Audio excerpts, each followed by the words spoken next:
ప్రత్యక్ష దైవమైన శుభకరుడైన సూర్యనారాయణుని యొక్క జయంతిని సూర్య జయంతి లేదా రథసప్తమి పండుగగా మాఘమాస శుద్ధ సప్తమి నాడు జరుపుకుంటారు. సూర్య జయంతి రోజున సూర్యోదయ సమయమందు ఆకాశంలోని గ్రహ నక్షత్ర సన్నివేశం రథమాకారంలో ఉండట చేత ఈ రోజుకు రథసప్తమి అని పేరు వచ్చింది. మొదటగా జిల్లేడు స్నానం చేయాలి.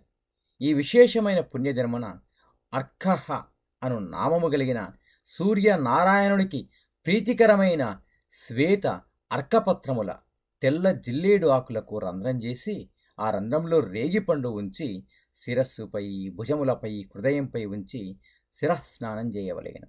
అదేవిధంగా రంధ్రం చేసిన జిల్లేడు ఆకు మధ్య నుంచి సూర్యుని దర్శనం చేసుకుని నమస్కరించవలెను. తరువాత పొంగలి. చిక్కుడు ఆకులు, చిక్కుడు పువ్వులు, చిక్కుడు కాయలతో వివిధ ఫల పుష్పాలను సేకరించి సంక్రాంతి గొబ్బెమ్మలు పిడకలగా అయినవి తెచ్చి పాలదాలిగా తులసి కోట వద్ద అమర్చుకొని సూర్యునికి ఎదురుగా ఆవు పాలను పొంగించి పొంగలి చేయవలెను. తదుపరి సూర్యనారాయణ స్వామి షోడశోపచార పూజ పూర్తి చేసి పొంగలిని చిక్కుడు ఆకుల యందు ఉంచి సూర్యదేవునికి ప్రసాదంగా నివేదించాలి.